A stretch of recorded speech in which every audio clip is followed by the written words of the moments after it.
ಇವತ್ತಿನ ದಿನ ನಾನು ಒಂದೊಳ್ಳೆ ನಾಟಿ ಸ್ಟೈಲ್ ಮಟನ್ ಕರಿ ಮಾಡ್ತಾ ಇದ್ದೀನಿ. ಮಟನ್ ಕರಿ ಮಾಡೋದಕ್ಕೆ ಇಲ್ಲಿ ನಾನು ಏನೇನು ತೊಗೊಂಡಿದ್ದೀನಿ ಅಂತ ಹೇಳಿದ್ರೆ 1 kg ಅಷ್ಟು ಮಟನ್ ತೊಗೊಂಡಿದ್ದೀನಿ.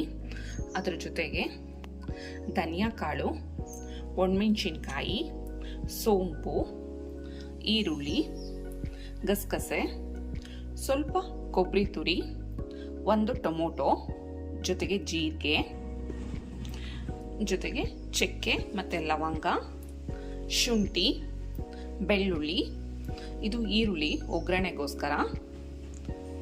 ಅದ್ರ ಜೊತೆಗೆ ಕೊತ್ತಂಬರಿ ಸೊಪ್ಪು ತೊಗೊಂಡಿದ್ದೀನಿ 1 ಕಟ್ಟಷ್ಟು, ಮತ್ತು ಪುದೀನ ಸೊಪ್ಪು ತೊಗೊಂಡಿದ್ದೀನಿ. ಇದಿಷ್ಟಿದ್ರೆ ನಾವು ಇವತ್ತಿನ ದಿನ ತುಂಬ ಟೇಸ್ಟಿಯಾಗಿ ಮತ್ತು ತುಂಬ ಈಸಿಯಾಗಿ ಒಂದೊಳ್ಳೆ ನಾಟಿ ಸ್ಟೈಲ್ ಮಟನ್ ಕರಿ ಮಾಡ್ಕೋಬೋದಾಗಿದೆ. ನಾನಿಲ್ಲಿ ಮೊದಲಿಗೆ ಬಾಣಲಿ ಇಟ್ಕೊಂಡಿದ್ದೀನಿ ಮತ್ತು ಇದಕ್ಕೆ ಎಣ್ಣೆ ಹಾಕ್ಕೊಂಡಿದ್ದೀನಿ. ಇದಕ್ಕೆ ಮೊದಲಿಗೆ ನಾನಿಲ್ಲಿ ಜೀರಿಗೆ ಹಾಕೋತಾ ಇದ್ದೀನಿ, ಜೊತೆಗೆ ಸೋಂಪು, ಒಣಮೆಣಸಿನ್ಕಾಯಿ, ಧನಿಯಾ, ಚಕ್ಕೆ, ಲವಂಗ,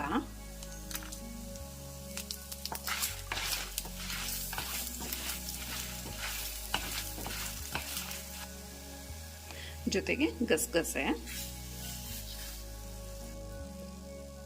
ಏಲಕ್ಕಿ, ಮತ್ತೆ ಇದು ಒಣ ಕೊಬ್ಬರಿ. ಇದನ್ನೆಲ್ಲ ನಾವು ಹುರ್ಕೋಬೇಕಾಗತ್ತೆ.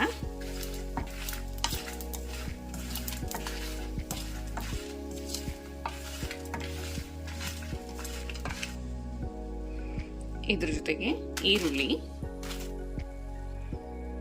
ಬೆಳ್ಳುಳ್ಳಿ, ಶುಂಠಿ.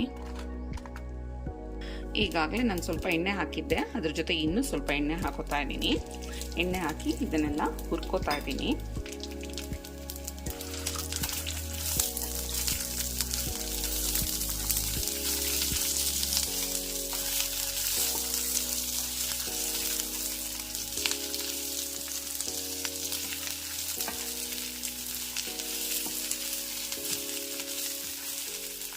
ಈ ಗ್ರೇವಿ ತುಂಬ ಅಂದರೆ ತುಂಬ ರಿಚಾಗಿ ಬರುತ್ತೆ, ಮತ್ತು ಜೊತೆಗೆ ತುಂಬ ಟೇಸ್ಟಿಯಾಗೂ ಕೂಡ ಇರುತ್ತೆ. ಏಕೆಂದರೆ ನಾವು ಈ ರೀತಿ ಇದನ್ನೆಲ್ಲ ಹುರಿದು ಹಾಕ್ತೀವಿ ಅಲ್ಲ, ಹಾಗಾಗಿ ಇದ್ರದ್ದು ಟೇಸ್ಟೇ ಒಂಥರ ಫುಲ್ ಡಿಫ್ರೆಂಟ್ ಆಗಿರುತ್ತೆ. ಈಗ ಇದನ್ನೆಲ್ಲ ಹುರಿದಿರೋದಾಗಿದೆ, ಹಾಗಾಗಿ ನಾನು ಗ್ಯಾಸ್ ಆಫ್ ಮಾಡಿಕೊಂಡು ಇದು ಸ್ವಲ್ಪ ತಣ್ಣಗಾಗಲಿ ಅಂತ ಬಿಡ್ತೀನಿ.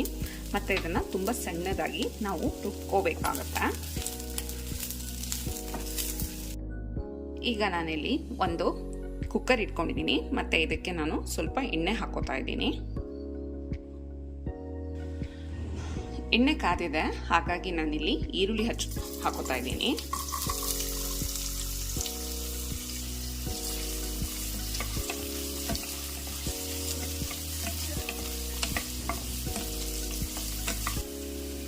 ಈಗ ಇದಕ್ಕೆ ಕೊತ್ತಂಬರಿ ಸೊಪ್ಪು ಮತ್ತು ಪುದೀನ ಸೊಪ್ಪು ಇವೆರಡನ್ನು ಸಣ್ಣದಾಗಿ ಹಚ್ಕೊಂಡು ಹಾಕೋತಾ ಇದ್ದೀನಿ. ಇಲ್ಲಿ ನಾನು ಅರ್ಧ ಮಾತ್ರ ತೊಗೊಂಡಿದ್ದೀನಿ, ಮತ್ತು ಇನ್ನರ್ಧ ನಾನು ರುಬ್ಬೋದಕ್ಕೂ ಕೂಡ ಸೇರಿಸ್ಕೋತಾ ಇದ್ದೀನಿ.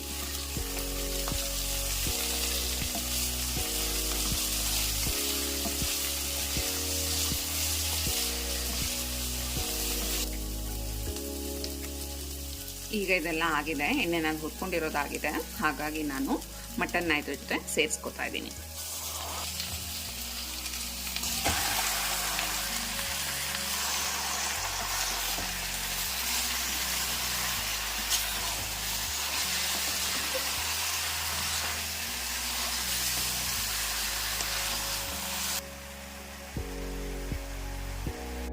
ಈಗ ಒಂದು ಮಿಕ್ಸಿ ಜಾರ್ಗೆ ಪುದೀನ ಸೊಪ್ಪು ಜೊತೆಗೆ ಕೊತ್ತಂಬರಿ ಸೊಪ್ಪು ಇದೆರಡನ್ನೂ ಕೂಡ ಸೇರಿಸ್ಕೊಂಡಿದ್ದೀನಿ.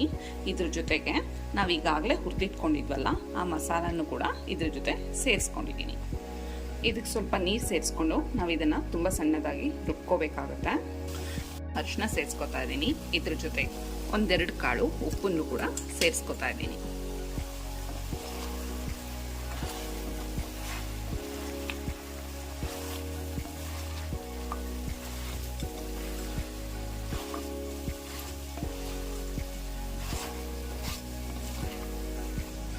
ಈಗ ಇದಕ್ಕೆ ರುಬ್ಬಿರೋಂಥ ಮಸಾಲಾನ ಸೇರಿಸ್ಕೊತಾ ಇದ್ದೀನಿ.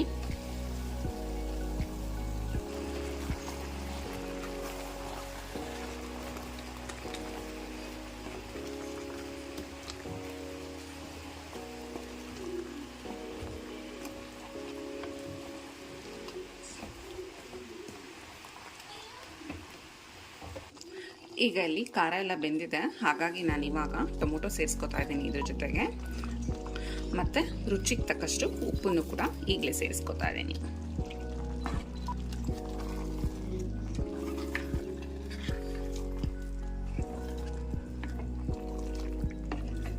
ಈಗ ನಮಗೆ ಎಷ್ಟು ಗ್ರೇವಿ ಬೇಕನ್ಸುತ್ತೋ ಅಷ್ಟು ನಾವಿಲ್ಲಿ ನೀರನ್ನು ಸೇರಿಸ್ಕೊತಾ ಇದ್ದೀವಿ.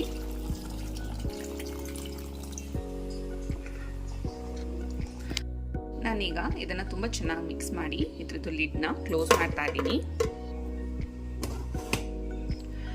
ಇದು ಮಟನ್ ಆಗಿರೋದ್ರಿಂದ ನಾನಿಲ್ಲಿ ಒಂದು 5-6 ವಿಷಲ್ನ ಹಾಕೋತಾ ಇದ್ದೀನಿ.